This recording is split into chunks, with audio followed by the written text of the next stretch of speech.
محمد یا محمد یا محمد یا محمد۔ ہم سے پوچھا جاتا ہے یا رسول اللہ کی دلیل لاؤ، ہم کہتے ہیں ایک دلیل نہیں، کئی دلیلیں لانے کے لیے، لیکن حضرات محترم صحابہ نے آنے والی نسل کو یہ فیصلہ دے دیا، اگر گرد اڑ رہی ہو، اگر گرد اڑ رہی ہو، ماحول غبار آلود ہو، اپنی اور پیغانے کی پہچان مشکل ہو، بہروپی مارکیٹ میں آ جائیں، ڈالٹا عام ہو جائے، اس وقت اصلی اور نقلی کی پہچان کے ہوگی، جس کے زبان سے یا محمد کا نعرہ ہوگا وہی سچا ہوگا۔ نعرہ رسالت، نعرہ رسالت۔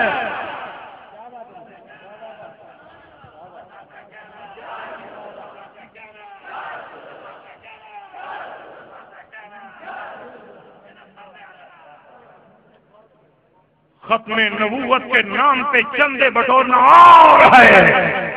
اور نبی مکرم صلی اللہ تعالیٰ علیہ وسلم کی عزت کا اور صحابہ کے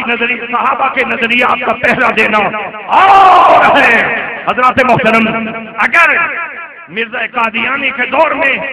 اگر اس نظریے کی حفاظت کی ہے تو حضرت پیر سید مہر علی شاہ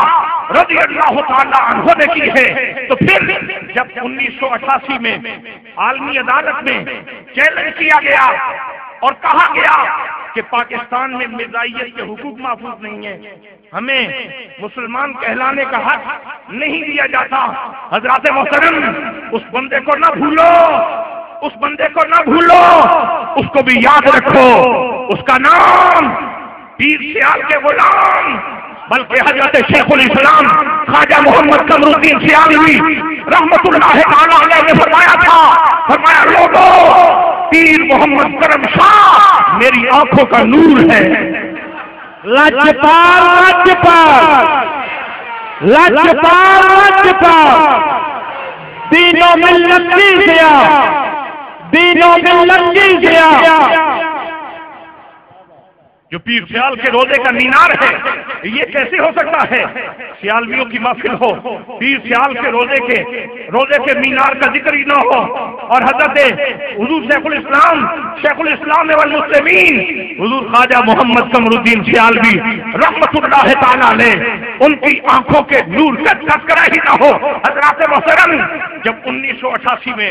عالمی عدالت میں چیلنج کیا گیا اور پاکستان کے خلاف پراپیگنڈا کیا گیا، حضرات محترم ہمسایوں کا بوجھ بڑا بھاری ہوتا ہے اور عالمی رائے عامہ کو ہموار کرنا بڑا مشکل ہوتا ہے۔ اس وقت صدر ضیاء الحق نے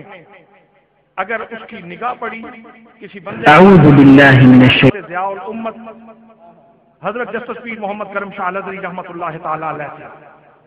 ہو جاتا ہے انتخاب، ہو جاتا ہے، لیکن انتخاب پہ پورا اترنا یہ کمال کی بات ہے۔ حضور سیدی ضیاء الامت رحمۃ اللہ تعالی علیہ فرماتے ہیں، آپ فرماتے ہیں میں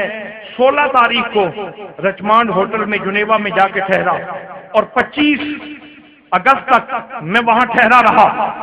روزانہ زہرانے کے اوپر یا عشائیے کے اوپر 2 3 آدمی آتے تھے، یہ آپ کی اپنی ورڈنگ بتا رہا ہوں۔ آپ فرماتے ہیں پہلے ان میں سے زیادہ مخالف تھے، پاکستان کے موقف کے مخالف تھے، لیکن الحمدللہ جب اس وکیل نے وہاں دلائل دیے تو اس وقت جب میں واپس آ رہا تھا تو ان میں سے 15 میں سے 13 آدمی میں زبان ہو کے کہہ رہے تھے محمد کرم شاہ جو تم کہتے ہو ٹھیک کہتے ہو۔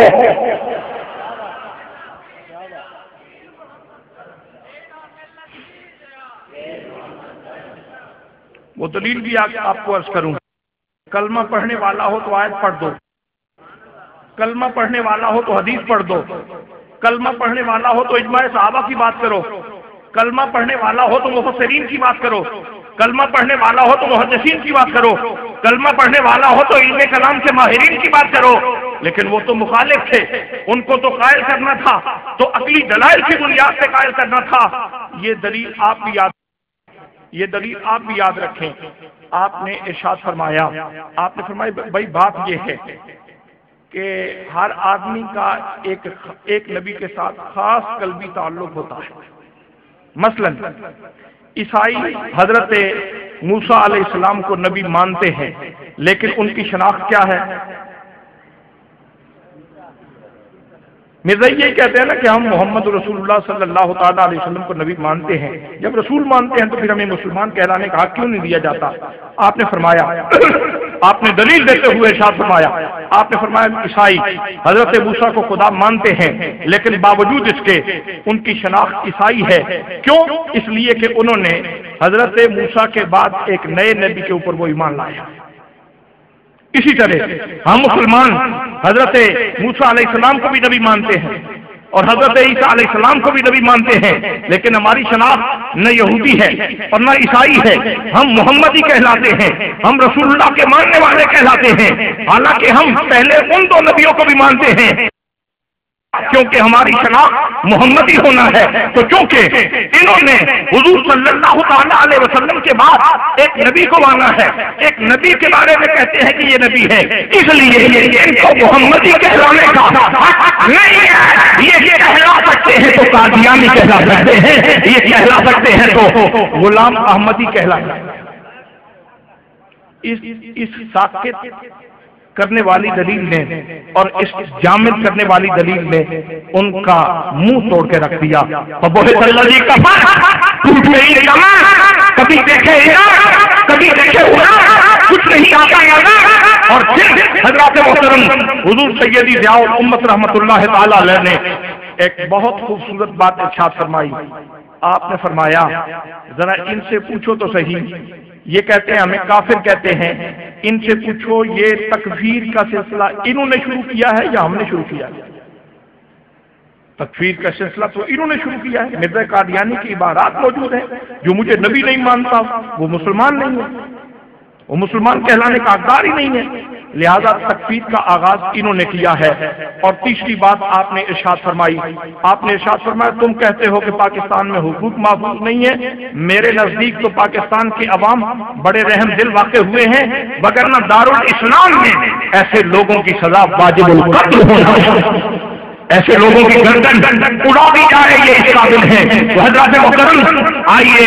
اللہ کریم نے ارشاد فرمایا میں والتین والزیتون وطور سینین وہذا البلد الامین، مجھے انجیل کی قسم ہے، مجھے زیتون کی قسم ہے، مجھے طور سینہ کی قسم ہے، اور محمد کریم مجھے ان مکہ کے ان دربار کی قسم ہے، ان گلیوں کی قسم ہے جنہوں نے تیرے قدم چومے ہیں۔ لقد خلقنا الانسان فی احسن تقویم، ہم نے اس انسان کو بہترین تقویم پہ پیدا کیا ہے، اور اسی انسان کے بارے میں فرمایا اولئک کالانعام بل ھم اضل، یہ تو جانوروں سے بھی گیا گزرا ہے، یہ تو خنزیر سے بھی گیا گزرا ہے، یہ تو کتے سے بھی گیا گزرا ہے۔ حضرات محترم اس آئینے میں جو حقیقی انسان کا مقام متعین ہوتا ہے وہ یہ ہے کہ جتنا اللہ سے اور اس کے رسول کے قریب ہوگا اتنا بلندی پہ جائے گا،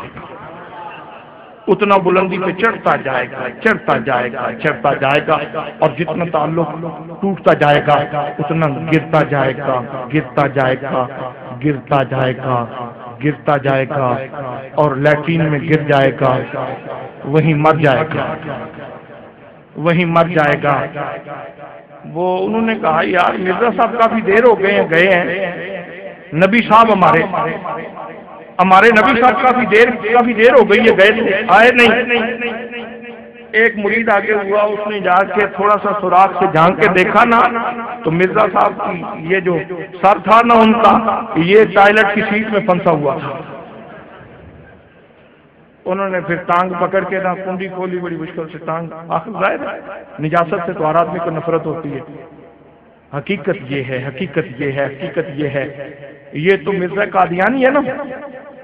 حضرات محترم۔ اور یہاں یہ بات بھی عرض کر دوں کہ جتنا ذات رسالت مآب سے تعلق مضبوط ہوتا ہے اتنی موت بھی شاندار ہوتی ہے۔